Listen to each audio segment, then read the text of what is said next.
The scent of lilies and beeswax was a cloying shroud in the great cathedral, thick enough to choke on. Lady Eleanora Ainsworth stood at the altar, a statue carved from ivory silk and suffocating hope. The weight of her veil was nothing compared to the crushing weight of 100 pairs of eyes, all fixed upon her, their collective gaze a physical pressure against her skin. Outside, the bells of St. George's had fallen silent a quarter of an hour ago, their joyous peal dying into a question that hung in the air like dust motes in the stained glass light. Where was the groom? Eleonora kept her own eyes fixed on the marble crucifix before her. To look at the congregation was to see her family's ruin reflected in the polished lenses of society's lorgnettes. She could feel the shift from anticipation to pity, and then most cruelly to a kind of delicious, scandalized curiosity. Whispers began to skitter through the pews like mice in the wainscoting, faint at first, then bolder.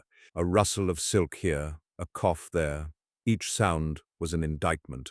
Her father, Baron Ainsworth, stood beside her, his posture ramrod straight, but she could see the tremor in the hand that clutched his ceremonial sword. His face, usually florid and cheerful, was the color of old parchment. This marriage to Viscount Ashworth was to have been their salvation. The Ainsworth name was old and respected, but their coffers were little more than gilded emptiness. The Viscount's fortune was to have shored up the crumbling walls of their ancestral home, settled the debts that haunted her father's sleep, and secured a future for them all. Now that future was dissolving with every tick of the grand cathedral clock. Eleonora's gloved fingers tightened on the stems of her bouquet. The lilies, once so pure and perfect, now seemed to mock her with their pristine beauty. She had never loved the Viscount.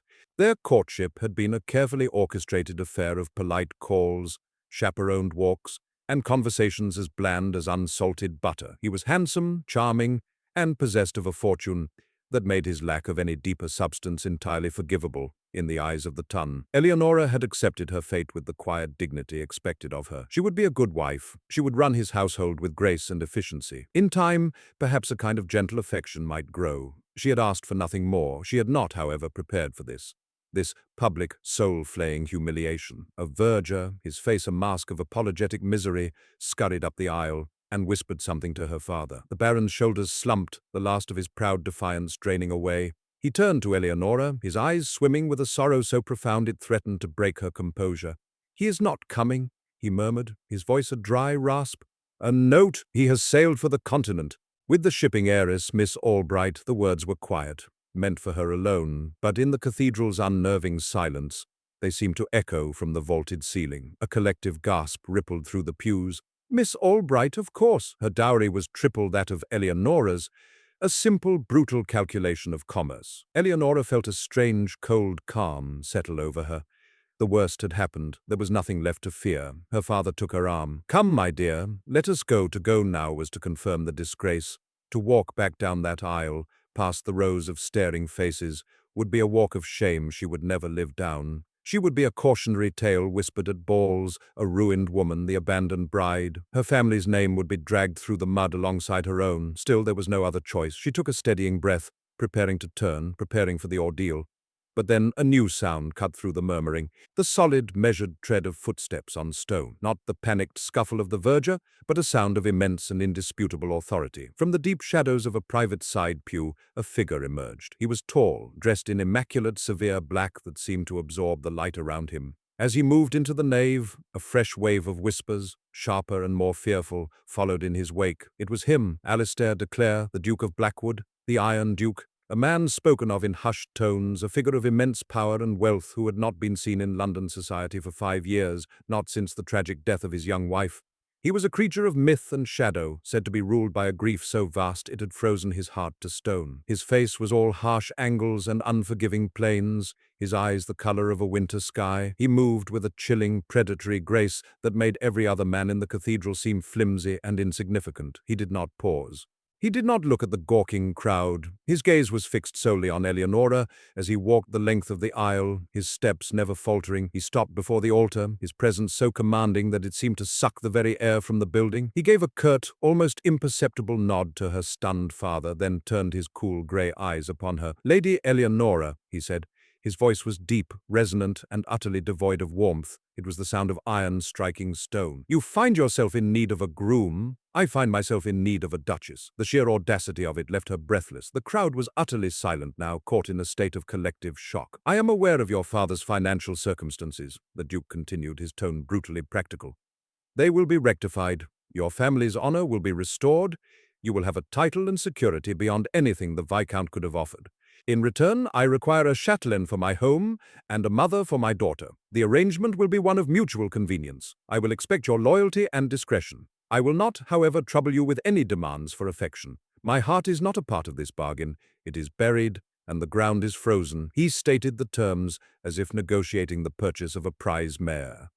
There was no romance, no comfort, only a stark, cold transaction. He was offering her a lifeline, but it was a chain of ice. Escaped from one prison, only to enter another, grander and colder. She looked from the Duke's unreadable face to her father's, where a desperate, pleading hope was dawning. She saw the faces in the pews, their scorn already curdling into awe and envy. She was no longer the jilted bride, she was the object of the Iron Duke's inexplicable interest. She had a choice, a life of quiet, impoverished shame, or a life of gilded, emotional emptiness at the side of this formidable, broken man. She thought of her younger sister, whose own marital prospects would be destroyed by this scandal. She thought of her mother's gentle face, lined with worry. She thought of the home she loved, about to be lost to creditors. Lifting her chin, she met the Duke of Blackwood's glacial gaze. Her own voice, when it came, was clear and steady, betraying none of the turmoil that raged within her. "Your Grace," she said, her tone as formal and cool as his own, "I accept your terms." A tremor of shock went through the cathedral. The Duke simply held out his arm. As Eleonora placed her trembling fingers upon the fine black wool of his sleeve, he turned to the bewildered Archbishop. "You may proceed." And so, Lady Eleonora Ainsworth, who had arrived at St. George's to marry a viscount for convenience, was instead wed to a duke for the very same reason. The vows were exchanged in a stunned hush, her soft responses swallowed by his deep, dispassionate ones. As he slid a heavy cold gold band onto her finger, she did not feel like a bride. She felt like a bartered queen in a game of chess, whose rules she was only just beginning to comprehend. The man beside her was not a husband, but a sovereign, and she had just sworn fealty to a kingdom of shadows. The journey to Blackwood Manor was conducted in a silence as profound and heavy as the one that had fallen over the cathedral. The Duke's carriage was impeccably appointed, all dark leather and polished mahogany, but it felt like a hearse. Eleonora sat opposite him, her hands folded primly in her lap, the unfamiliar weight of the ducal signet ring a constant cold pressure on her finger. She watched the verdant countryside of Kent roll by, the greens and golds of late summer a painful contrast to the grey landscape of her own thoughts. The Duke did not speak, he did not even look at her. His gaze was fixed on the passing scenery, but his eyes seemed to see nothing of it. They were focused inward, on some bleak private vista she could not imagine. She had ample opportunity to study him now, away from the shocked eyes of the ton. His profile was severe, a study in aristocratic austerity, a strong jaw, a straight nose, a mouth that looked as if it had forgotten how to smile, dark hair lightly threaded with silver at the temples, though he could not be much more than 35. It was a face that bespoke immense control, a formidable will that had bent the world to its liking. But it was also a face etched with a grief so deep it had become a part of his very bones. She wondered about the daughter he had mentioned, a mother for his daughter. That was one of her primary duties. What sort of child would be raised by such a man? Would she be as cold and silent as her father? The thought sent a small, unexpected pang of pity through her. Eleonora had always been fond of children, her gentle nature a magnet for the young and the timid. Perhaps in this gilded cage, the child could be a small window of warmth. As the carriage turned off the main road and passed through a set of imposing wrought-iron gates, she had her first glimpse of her new home. Blackwood Manor was not a home, it was a statement, a vast Gothic edifice of grey stone that seemed to rise from the earth like a fist of granite, challenging the sky itself. Towers and turrets clawed at the clouds, and countless mullioned windows stared out like vacant eyes over acres of meticulously manicured parkland. It was magnificent, imposing, and utterly without welcome. It was the perfect reflection of its master. The carriage rolled to a stop before a massive oak door, which was opened by a stern-faced butler, who seemed to have been carved from the same stone as the house. The staff was assembled in the cavernous entry hall, a silent black-and-white army of maids, footmen, and housekeepers. They bowed and curtsied as one, their faces impassive. "Mrs. Gable!" The Duke's voice cut through the silence, addressing a formidable-looking woman in a stiff black dress. "This is the Duchess." See to her needs. Her things will arrive from London tomorrow, Your Grace, the housekeeper replied, her voice crisp and starched. He turned to Eleonora, his grey eyes finally meeting hers. For a moment she saw something flicker in their depths, not warmth, but perhaps a flicker of assessment, as if he were gauging her reaction to this cold, silent fortress he called home. Your wing is in the east of the house, he stated, not asked. Mine is in the west. We shall dine together at 8. Mrs. Gable will show you to your chambers. She will also arrange for you to meet my daughter, Rosalie, in the morning. I trust you will find everything satisfactory. The word hung in the air between them. Satisfactory, not comfortable, not pleasant, not welcoming. It was the language of a contract, of a duty fulfilled. He was giving her a palace, a title, security. He expected her to be satisfied. He gave a curt nod, then turned and walked away down a long, echoing corridor, his footsteps the only sound in the great hall, leaving her alone with the silent staff and the chilling grandeur of her new life. Mrs. Gable led her up a sweeping marble staircase, her own footsteps swallowed by the thick runners. The air grew colder as they ascended. They passed portraits of de Clare's past, their dark, judgmental eyes seeming to follow her progress. They were all stern, unforgiving faces, a dynasty of iron-willed men. She saw no portraits of women. The East Wing was a world unto itself. A long gallery led to a set of double doors, which Mrs. Gable opened to reveal a suite of rooms that were breathtaking in their luxury. A sitting room decorated in muted silks of cream and pale blue, a cavernous bedchamber with a four-poster bed so large it could have slept a family, and a dressing room lined with empty mahogany wardrobes. It was all exquisitely tasteful, impeccably clean, and utterly impersonal. It felt like a stateroom in a museum, not a place where someone was meant to live. His Grace had the rooms prepared last week, Mrs. Gable said, her tone neutral. Eleonora's head snapped up. Last week? A week before her disastrous wedding? What could that possibly mean? Had he anticipated Ashworth's betrayal? Or was it merely a coincidence, a redecoration project for a wing that had stood empty? The housekeeper's face betrayed nothing. Tea will be brought up shortly, Your Grace, the woman continued. Should you require anything, you may pull the bell cord.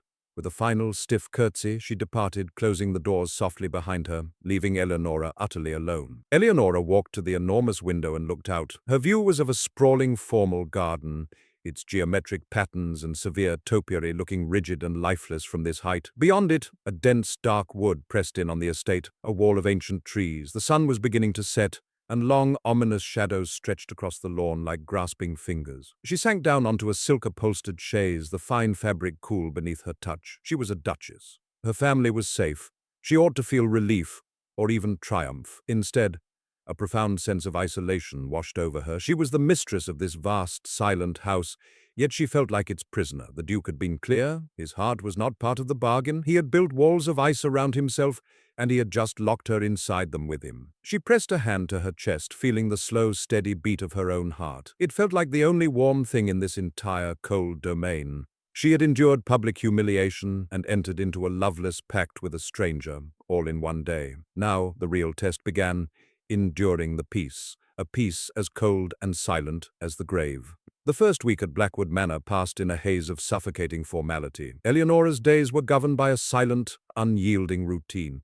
She woke alone in her palatial bedchamber, was attended by a silent maid named Agnes, who had been her own and had come with her from London, and took her breakfast alone in her private sitting room. She explored the vast, echoing halls of the manor, her footsteps the only sound, feeling more like a tourist than its mistress. The house was a labyrinth of opulent, unused rooms, all kept in a state of pristine, breathless perfection by the spectral staff. Dinner was the only time she saw her husband. They sat at opposite ends of a dining table that could have seated 30, the vast expanse of polished mahogany between them a chasm. A platoon of footmen served them in ghostly silence. The Duke was not unkind, but his courtesy was so detached, it was more chilling than any cruelty. He would inquire if her day had been satisfactory. She would reply that it had. He would comment on the weather. She would agree.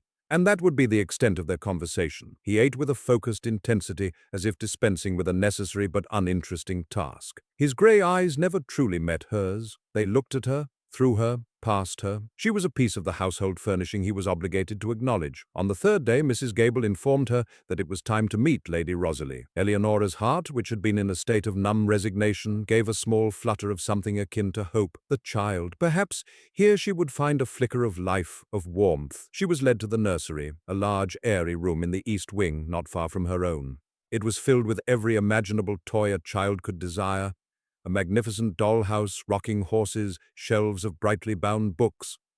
But like the rest of the house, it was unnervingly tidy. The toys were arranged in perfect, untouched displays, and in the center of the room, sitting on a small chair, was the child. Lady Rosalie was a small, delicate creature of about 6 years, with her father's dark hair but a face of heartbreaking fragility. She was dressed in a pristine white frock, her hands folded in her lap. She did not look up when they entered. Her gaze was fixed on a point on the floor, her expression utterly blank. A governess, a severe-looking woman named Miss Finch, stood sentinel by the window. "Lady Rosalie," Mrs. Gable said, her voice softer than Eleonora had yet heard it. "This is the Duchess, your new mother." The child did not react. She did not even blink. Eleonora dismissed the housekeeper and the governess with a gentle nod, wanting to be alone with the girl. She knelt down, bringing herself to Rosalie's level. The rich silk of her morning gown whispered against the polished floor. "Hello, Rosalie," she said softly. "My name is Eleonora. It is a pleasure to meet you." The girl remained silent, her dark eyes still fixed on the floor. She was like a perfectly crafted doll, beautiful and lifeless. Eleonora felt a wave of pity so intense it was a physical ache. This child was not just quiet, she was absent, a little ghost haunting her own nursery. "That is a very beautiful dollhouse," Eleonora tried again, gesturing to the magnificent creation in the corner. "Did your father give it to you?" A flicker of something, fear, pain, crossed the child's face. It was there and gone in an instant. She gave a tiny, almost imperceptible shake of her head. Eleonora spent an hour in the nursery, trying every gentle approach she could think of. She spoke about her own childhood, about her love of horses and books. She pointed out the different toys.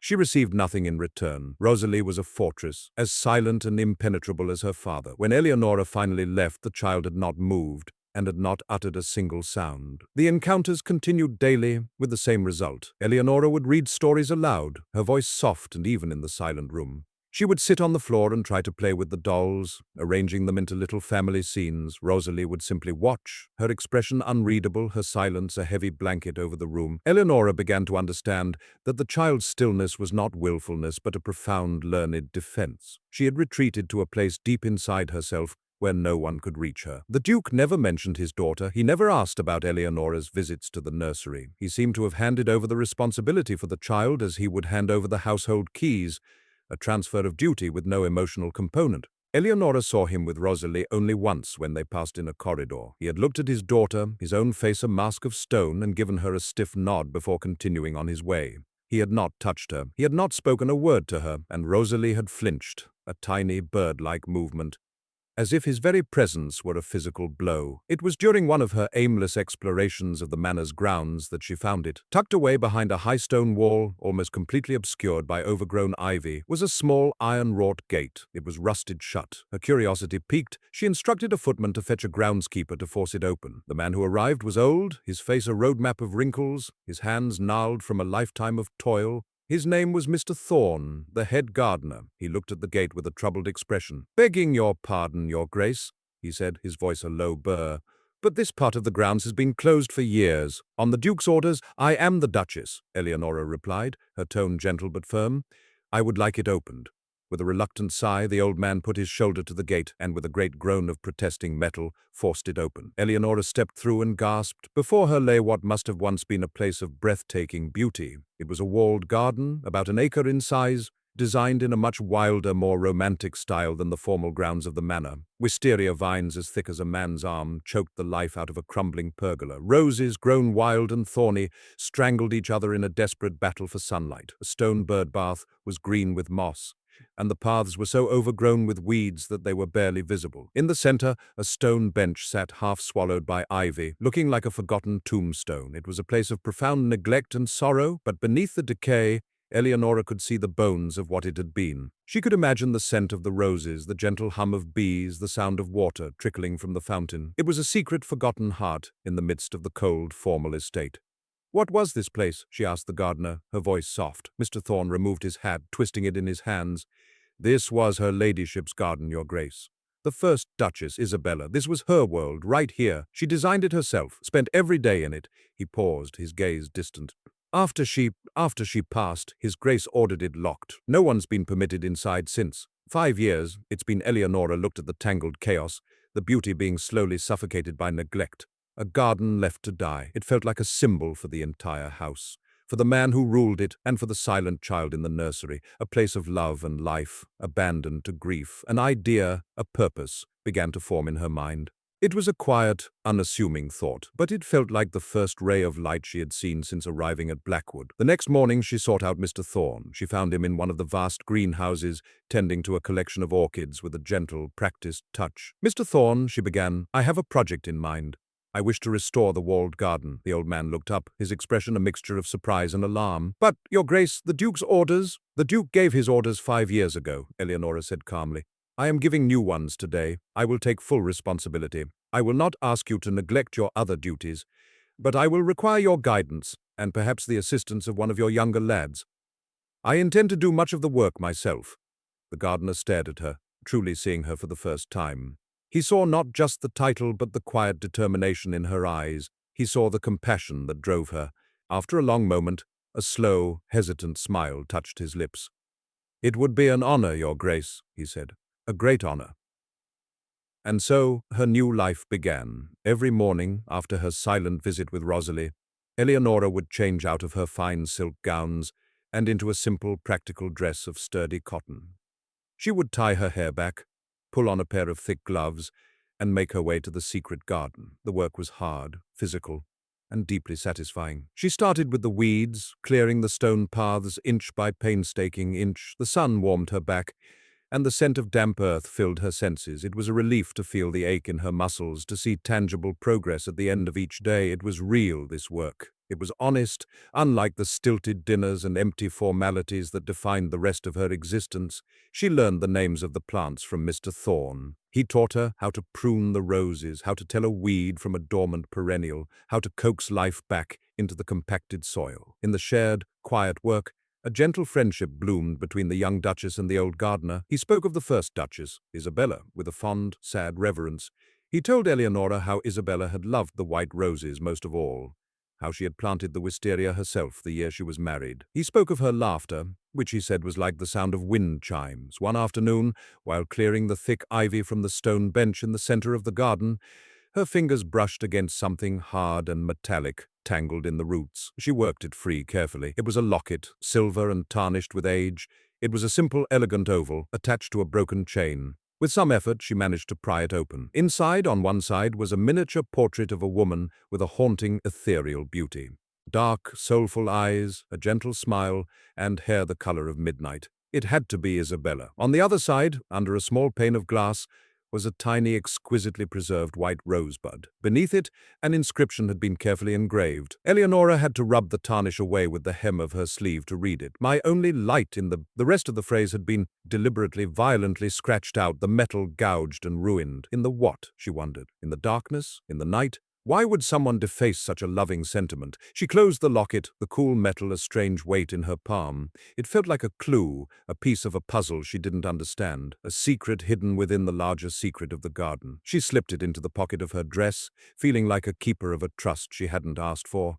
Her days settled into a new rhythm, defined not by the great house but by the small walled garden. The work grounded her, gave her a sense of purpose that had been so profoundly lacking.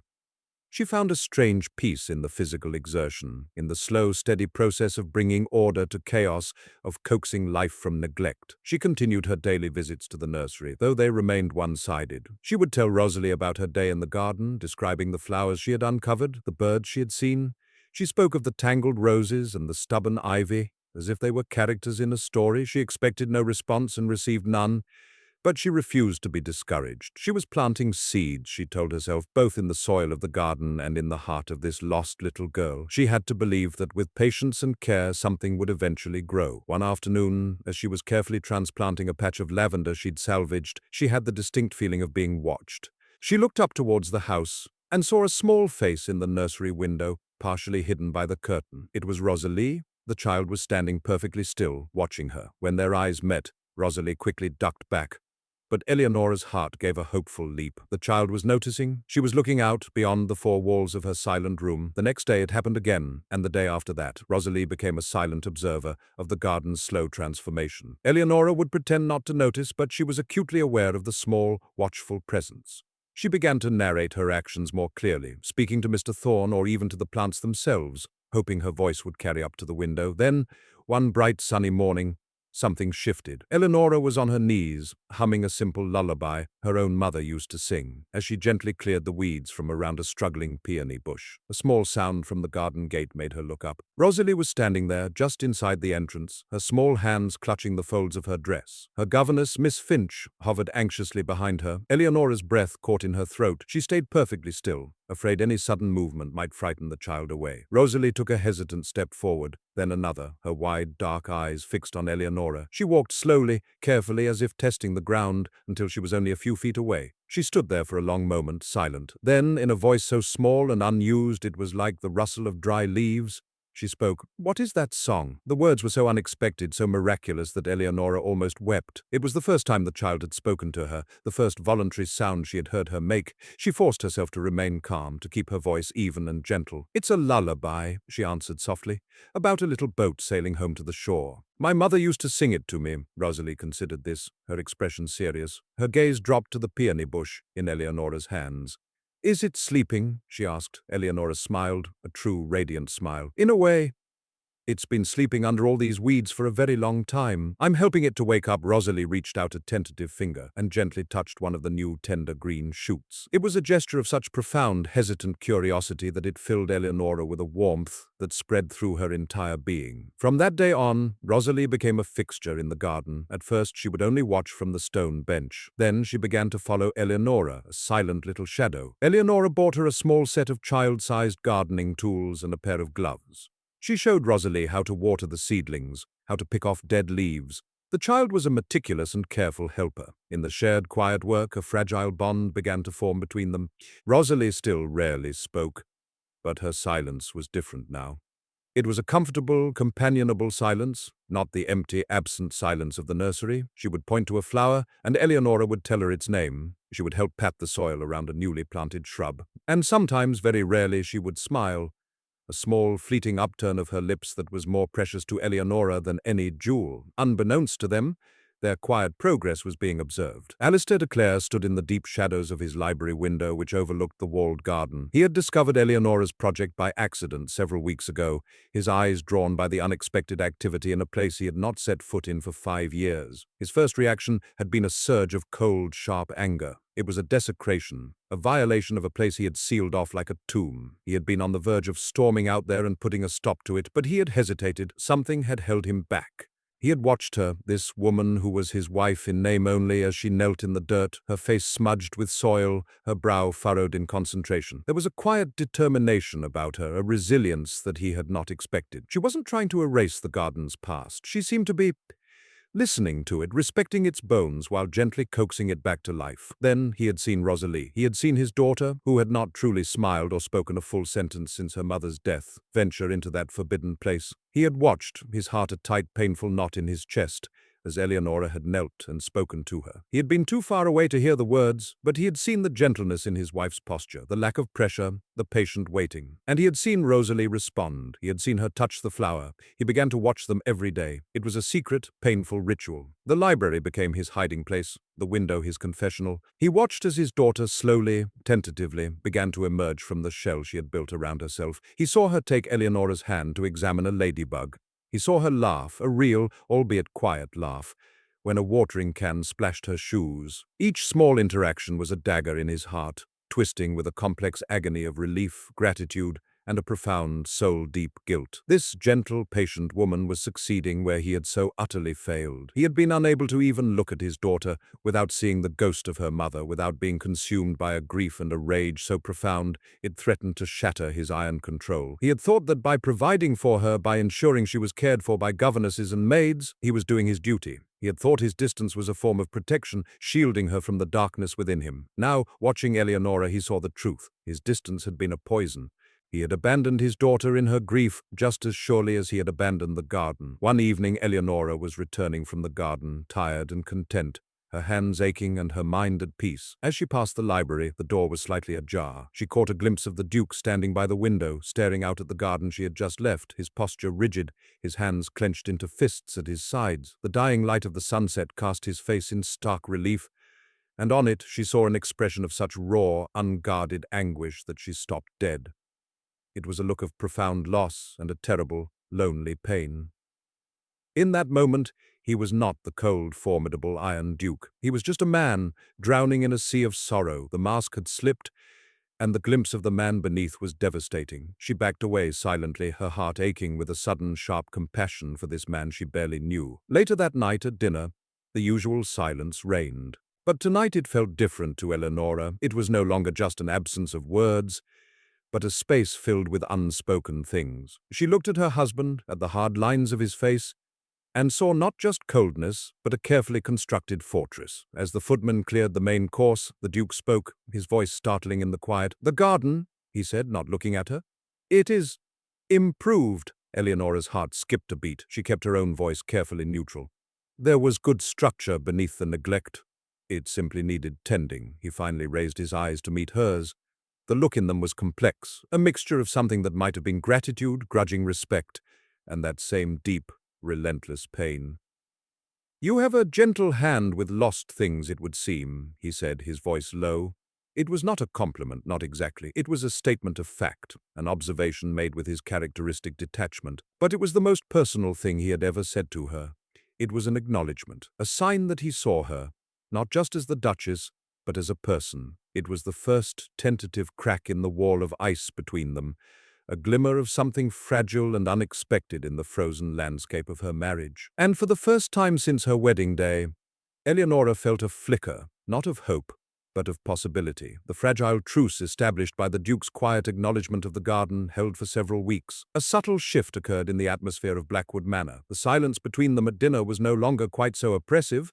It was now punctuated by brief, formal conversations about the estate, the weather, or a book Eleonora was reading. He never mentioned the garden or Rosalie again, but Eleonora knew he continued to watch from the library window. She could feel his gaze on her back as she worked, a silent, brooding presence that was both unnerving and strangely compelling. Rosalie, meanwhile, continued to blossom under Eleonora's gentle care. The garden had become her sanctuary. She had her own small patch where she grew radishes and marigolds with fierce pride. She had even begun to speak in fuller sentences, her little voice still soft but gaining confidence. She would ask Eleonora endless questions about the plants and insects, her innate curiosity slowly overcoming years of learned silence. The nursery, once a pristine museum of untouched toys, was now often filled with treasures from their garden walks. Uniquely shaped stones, fallen feathers, and bouquets of wildflowers. Eleonora's quiet happiness was, however, destined to be short-lived. A letter arrived one morning on a silver tray, the envelope sealed with an unfamiliar, ostentatious crest. It was from Lady Beatrice Maxwell, the sister of the late Duchess. The letter, written in a florid, dramatic hand, announced her imminent arrival for an extended visit to, as she put it, commune with my sainted sister's memory and become acquainted with my dear motherless niece. A sense of foreboding settled over Eleonora. She had heard of Lady Beatrice, a society widow known for her sharp tongue and theatrical displays of emotion. Mrs. Gable, when informed of the impending visit, had pressed her lips into a thin, disapproving line. "Lady Beatrice has not visited since, for a long time," was all the housekeeper would say. But her tone spoke volumes. When Eleonora mentioned the visit to the Duke at dinner, a flicker of profound irritation crossed his features before being instantly suppressed. "Beatrice is devout in her affections," he said, the words carefully chosen. "She feels a great sense of duty towards Isabella's memory." It was clear to Eleonora that he was not pleased. Lady Beatrice arrived like a whirlwind of black silk and jet beads, her carriage laden with a mountain of luggage that suggested a royal tour rather than a country visit. She was a tall, angular woman with Isabella's dark hair and eyes, but where the first Duchess's portrait suggested a gentle, ethereal beauty, Beatrice's features were sharp, her gaze piercing and critical. She swept into the grand hall, lamenting loudly about the rigors of the journey before enveloping the Duke in a dramatic embrace, which he endured with stoic rigidity. Her eyes then fell on Eleonora. She surveyed her from head to toe, her expression a thinly veiled mixture of condescension and disdain. "So you are the new Duchess," she said, her voice carrying a distinct chill. "Alistair, you might have told me she was quite so plain." Eleonora felt a flush of heat rise in her cheeks, but kept her composure, offering a polite curtsy. "Lady Beatrice, welcome to Blackwood." "Blackwood was my sister's home," Beatrice corrected sharply. "I shall never think of it as anything else." Her attention then turned to Rosalie, who was hiding behind Eleonora's skirts, her small face pale with apprehension. Beatrice swooped down upon her. "Rosalie, my darling, come to your Aunt Beatrice. You poor motherless lamb, you look so much like her, it breaks my heart anew." She tried to pull Rosalie into an embrace, but the child shrank back, pressing herself more tightly against Eleonora. Beatrice's eyes narrowed. "What is this? Has she made the child afraid of her own family?" she asked, directing the question to the air as if Eleonora were not there. The visit quickly became a trial. Beatrice appointed herself the guardian of Isabella's memory, and her every action was designed to undermine Eleonora's position. She would constantly make comparisons, sighing over how Isabella had arranged the flowers, or how Isabella had preferred a certain dish at dinner, always with the implication that Eleonora's own tastes and efforts were inferior. She treated Eleonora like a usurper, a pale imitation of the radiant original. Her most pointed attacks, however, were centered on the garden. On her second day, Beatrice had discovered the newly restored space and had let out a theatrical gasp of horror. "What have you done?" she'd cried, her voice echoing off the stone walls. "This was Isabella's sacred space, her sanctuary, and you have dug it up? You have pulled out her flowers and planted these common things. It is a desecration." "I have only cleared the weeds and tended to what was already here, Lady Beatrice," Eleonora had replied calmly. "The roses are the same ones your sister planted." "Do not speak to me of her roses," Beatrice had snapped.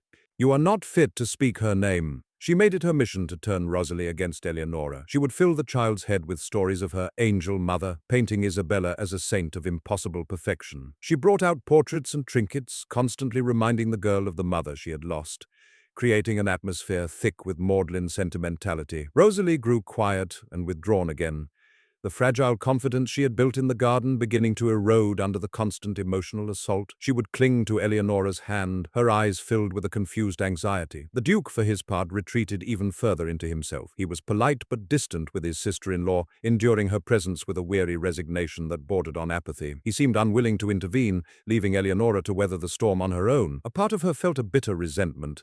He had tasked her with being a mother to his child. Yet he stood by silently while this woman systematically destroyed the progress she had made. The breaking point came a week into Beatrice's visit. Eleonora had found a small, intricately carved wooden music box in a dusty corner of the nursery wardrobe. It was locked, and there was no key. Rosalie had been fascinated by it. It became a kind of treasure, a mystery they shared. They would shake it gently, trying to guess the tune it held within. Beatrice saw it one afternoon on the nursery table.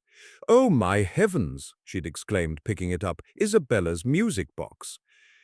I remember when Alistair gave this to her. She adored it. Her eyes glittered with something that looked like triumph. With a dramatic flourish, she produced a small silver key from a chain around her neck. I always kept a spare." She was so forgetful she unlocked the box. A tinkling, delicate melody filled the room. Rosalie's face lit up with wonder, but Beatrice's expression was cruel. "The melody is called Isabella's Waltz," she said, her voice dripping with meaning as she looked at Eleonora.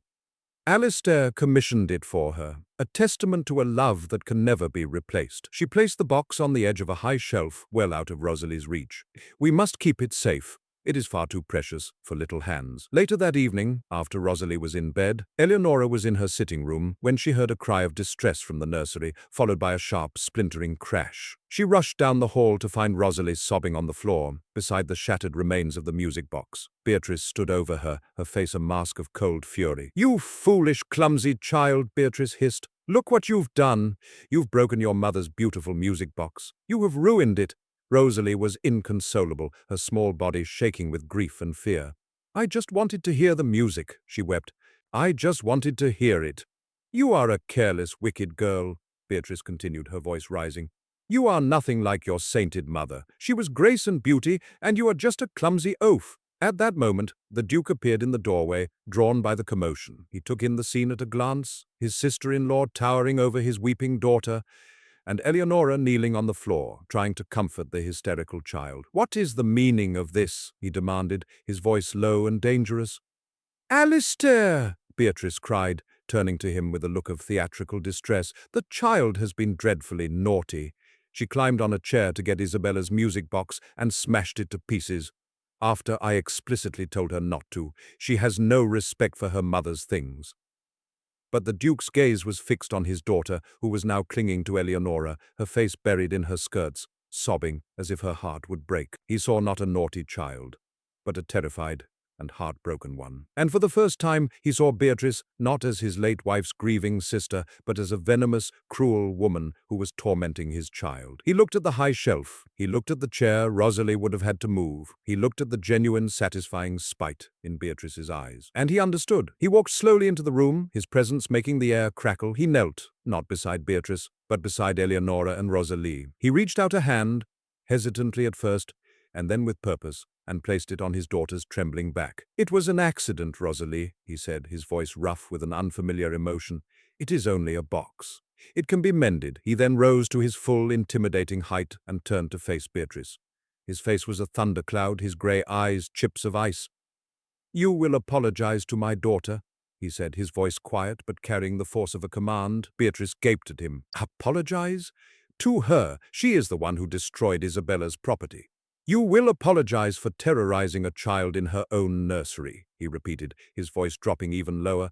"And then you will have your things packed. Your visit is at an end. You will leave in the morning." The color drained from Beatrice's face. She stared at him, then at Eleonora, who was still cradling the sobbing Rosalie. She saw in his eyes a finality she could not argue with. A line had been crossed. Sputtering with indignation, she turned on her heel and swept from the room. The Duke stood for a long moment, looking down at his wife and child. Eleonora met his gaze over Rosalie's dark hair. In his eyes, she saw a turmoil of emotions: anger, regret, and something else, a grudging, profound respect. He had seen her gentle strength, had seen the bond she had forged with his daughter, and he had finally, decisively, taken her side. He knelt again and began to carefully pick up the larger pieces of the broken music box. "I will see if it can be repaired," he said quietly, more to himself than to anyone else. It was a small gesture, but it felt monumental. It was an act of protection, of fatherhood, of alliance. In the wreckage of a shattered memory, a new and unexpected partnership had just been forged. The departure of Lady Beatrice left a vacuum in the house, a sudden ringing silence where her dramatic pronouncements and heavy sighs had been. But it was a peaceful silence, a cleansing one. The oppressive atmosphere of judgment and resentment lifted, and Blackwood Manor began to breathe again. The Duke became a different man, though the change was subtle, a gradual thawing rather than a sudden melt. The incident in the nursery had been a catalyst, shattering a barrier within him. He began to join Eleonora and Rosalie in the garden for a short while each afternoon. He would not work alongside them, but would stand and watch, or sometimes sit on the stone bench, a book open but unread in his lap. His presence was still distant, but it was a presence nonetheless. He was no longer a ghost haunting the library window. He was a participant, however passive. He began to speak to Rosalie. His first attempts were clumsy, formal inquiries about her day or her plants. The child, still wary, would respond with single words, often looking to Eleonora for reassurance. But Eleonora would give her a small, encouraging smile, and slowly, tentatively, father and daughter began to find a fragile new language. The Duke's conversations with Eleonora also deepened. At dinner, he started asking for her opinions on matters of the estate, on the tenants, and the local village. He listened to her responses with a focused intensity, a clear respect for her intelligence and insight. She learned that beneath his cold exterior lay a keen, sharp mind and a profound sense of duty to his land and his people. He was a man who felt his responsibilities deeply, even if he was incapable of expressing his emotions. One evening, a fierce autumn storm swept across the countryside, lashing the manor with wind and rain. The lights flickered, and the sound of the gale howling in the chimneys was a mournful, lonely sound.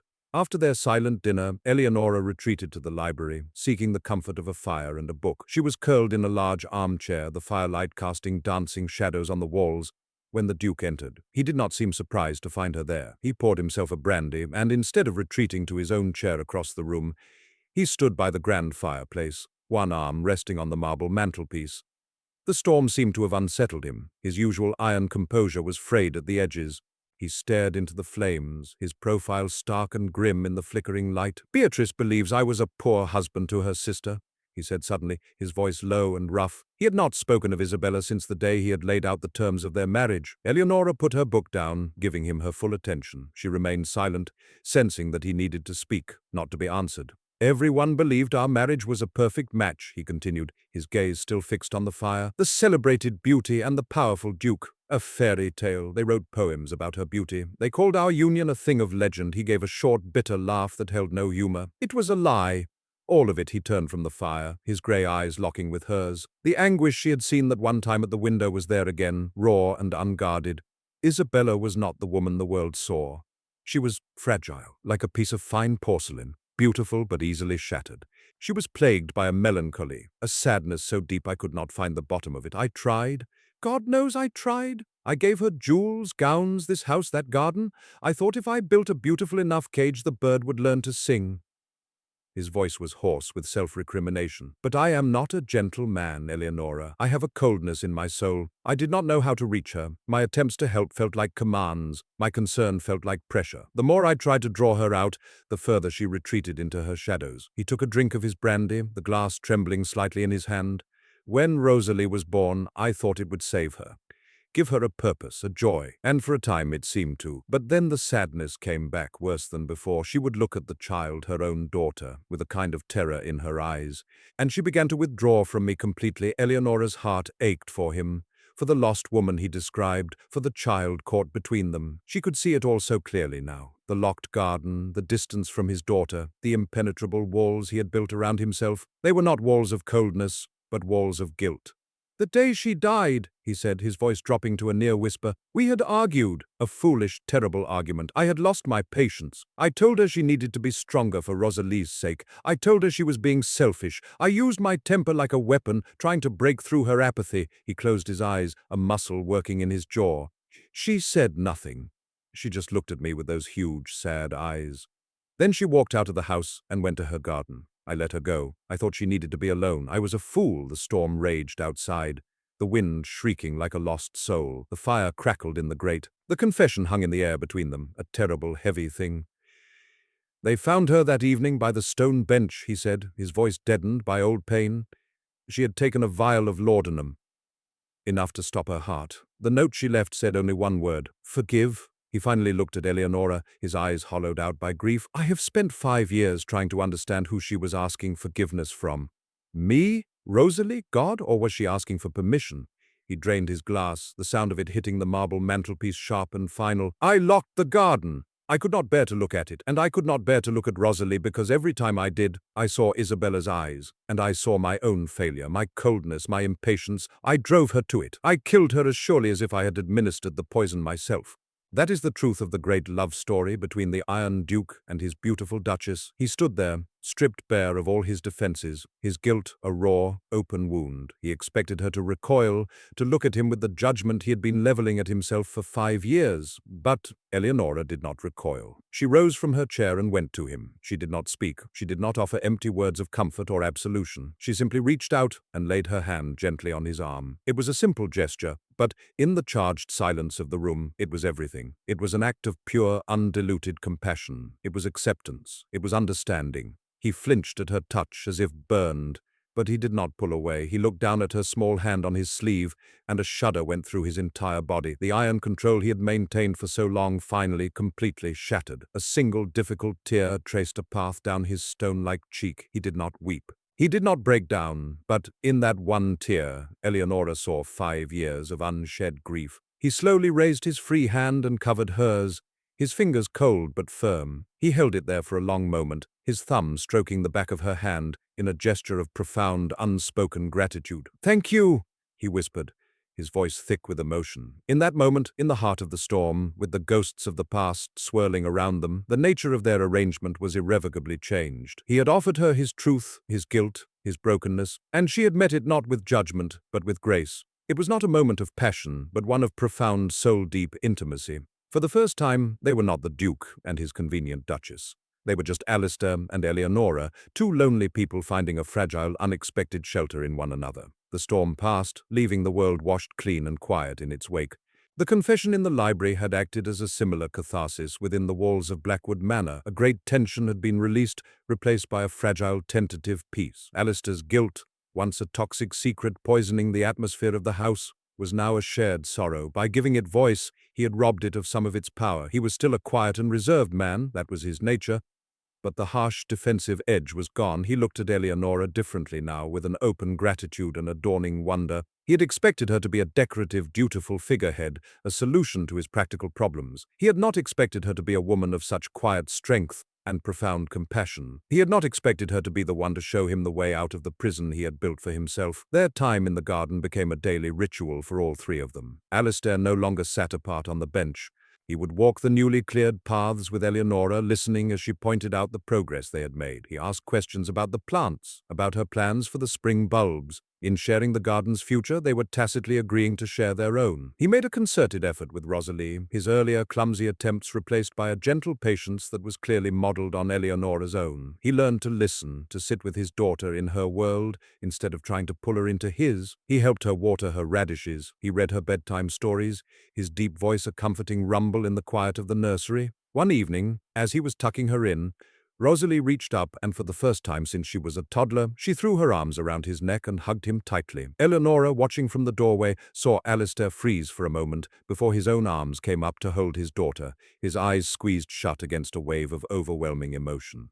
It was a turning point, a moment of pure, unadulterated grace. Eleonora, for her part, felt a deep, burgeoning affection for this complex, wounded man. She saw beneath the Iron Duke to the man who carried the weight of the world on his shoulders, the guilt for his wife's death, the responsibility for his daughter's happiness, the duty to his name and his lands. Her compassion had slowly, imperceptibly, deepened into something more. She found herself watching for him, listening for his footsteps in the hall. The sight of his rare, hesitant smile when Rosalie said something funny would send a warm flutter through her chest. She realized with a jolt, falling in love with her husband. It was a terrifying, exhilarating realization. Theirs was a marriage of convenience. Affection was never part of the bargain, but her heart, it seemed, had not been consulted on the terms of the contract. One afternoon, while she and Mr. Thorne were clearing out the old dilapidated potting shed at the back of the garden, she found something tucked away on a high shelf, covered in dust and cobwebs. It was a small, leather-bound journal. She opened it and her breath caught. The elegant looping script was unmistakable from the notes she had seen on Isabella's garden plans. It was the first Duchess's journal. She felt a pang of guilt,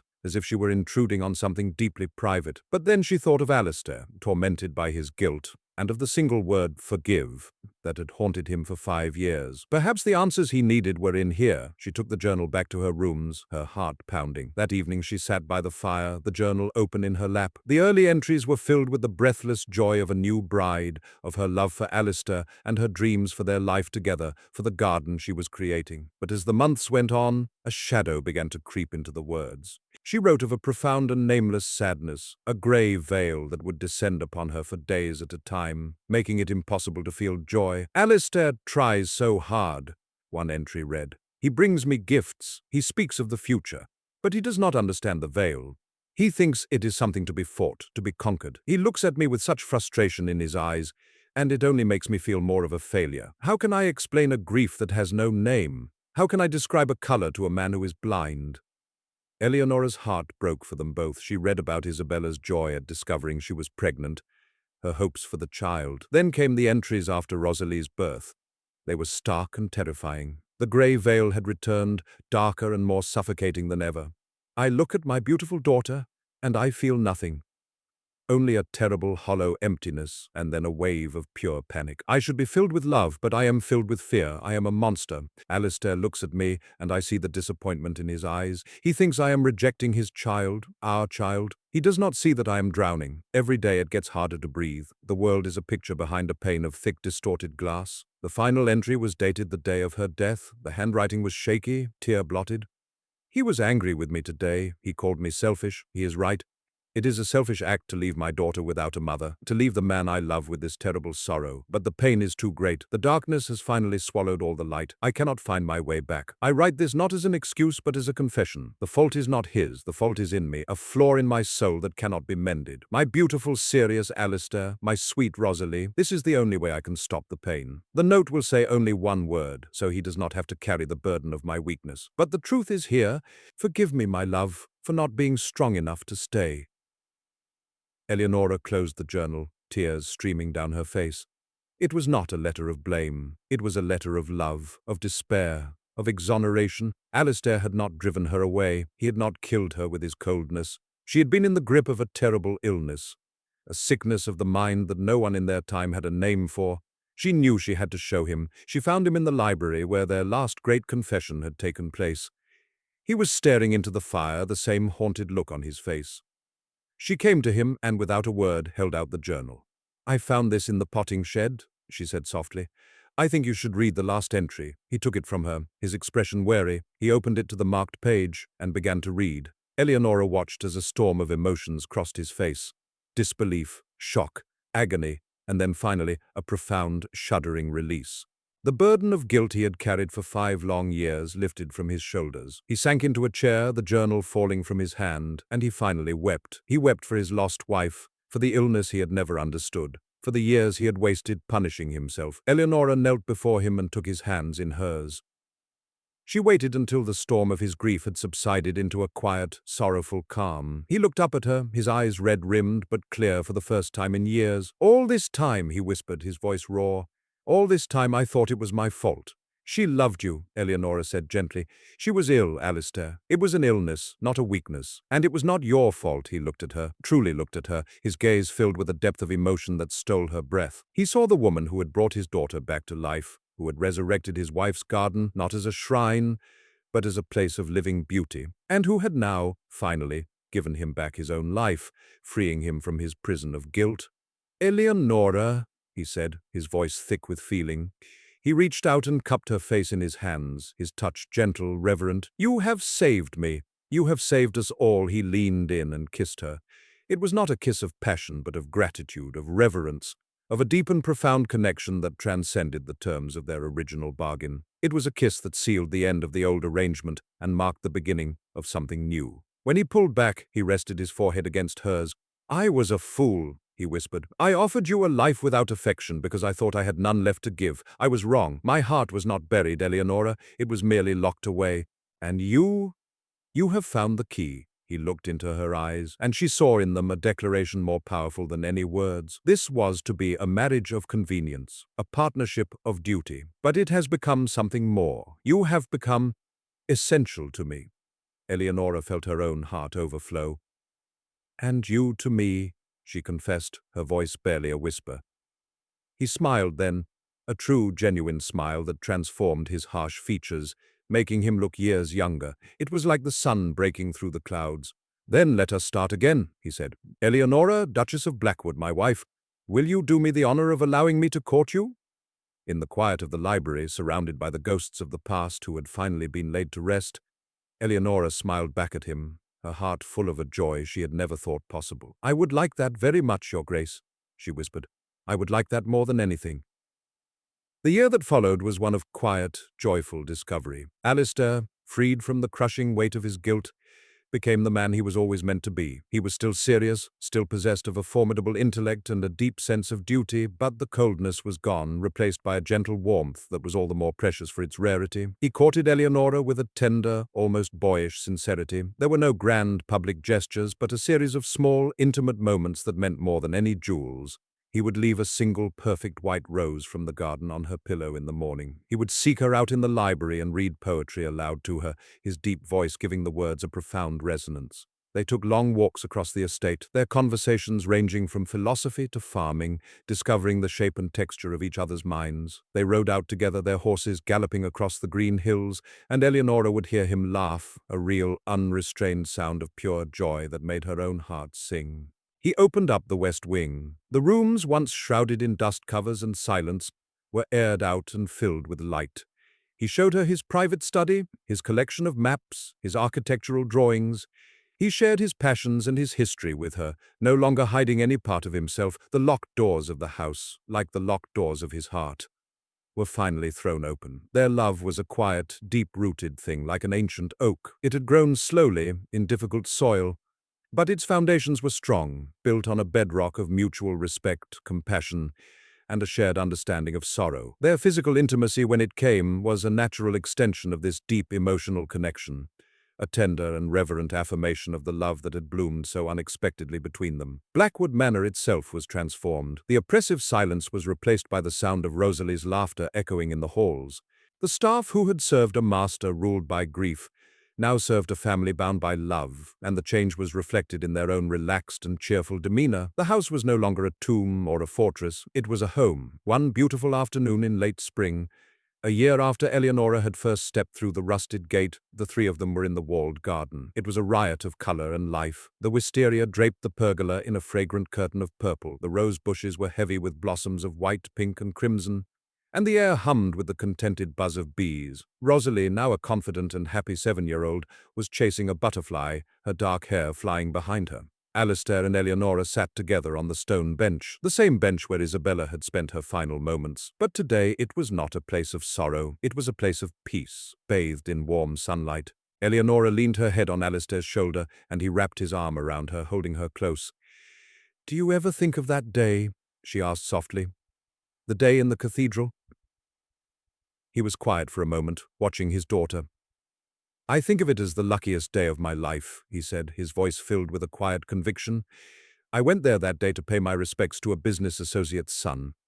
I saw you standing there so alone, with such dignity in the face of utter humiliation. And in that moment, I made the most practical, logical decision of my life. I saw a solution to my problems, a duchess for my house, a mother for my child." He turned to look at her, his grey eyes soft with love. What that cold, practical man did not know was that he was not finding a solution. He was finding his salvation. "You walked into my life of shadows, Eleonora, and you patiently, stubbornly insisted on letting the light in. You tended to my neglected heart as you tended to this garden. You saved my daughter, and you saved me from myself. Every day, I thank God for the Viscount's cowardice." He reached into his pocket and pulled out the small silver locket she had found tangled in the ivy. He had had it repaired and polished. He opened it. On one side was still the miniature of Isabella, a sad but beautiful memory. On the other, where the scratched-out inscription had been, was a new engraving, the letters fresh and clear, "My only light in the darkness." "My Eleonora." He fastened the chain around her neck, his fingers warm against her skin. "Isabella was my past," he said gently. "A sad, beautiful memory that I will always honor. But you, my love, you are my present, and you are all of my future." Rosalie ran to them then, her hands full of daisies, her face bright with joy. She clambered onto the bench between them, and they enveloped her in a shared embrace.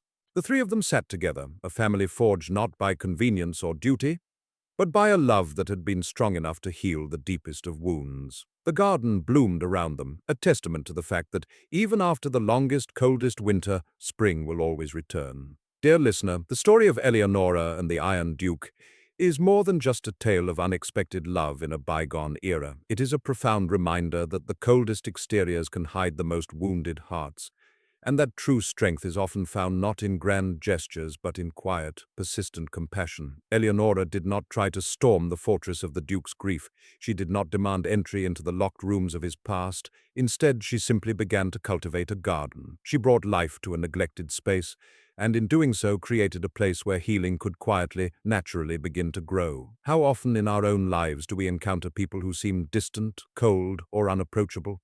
We see the high walls they have built around themselves, and we turn away, assuming they wish to be left alone. But so often, those walls are not made of anger or dislike.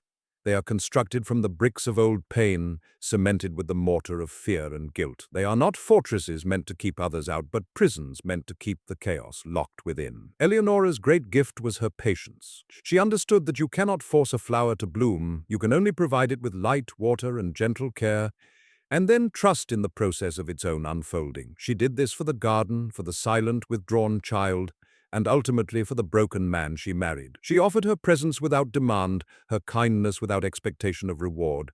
And in that selfless, gentle space, a miracle occurred. A heart that was thought to be frozen began to thaw. A family that was shattered began to mend. This story asks us to look for the neglected gardens in our own lives and in the lives of those around us. It encourages us to be the one who is willing to do the quiet work of weeding, of tending, of patiently waiting for the sun to return. It reminds us that empathy is the most powerful tool we possess. It can unlock the heaviest gates and heal the deepest wounds. Sometimes the greatest love story isn't about a fiery, instantaneous passion. It's about the slow, steady, and unwavering decision to help someone let the light back in. Thank you for joining me for this story. If you were moved by Eleonora's journey, please consider liking this video, subscribing for more tales of love and redemption, and sharing it with someone who might need a reminder that even the most desolate landscapes can bloom again. And please, leave a comment below. I would love to hear your thoughts on this story of the Duchess and her Duke.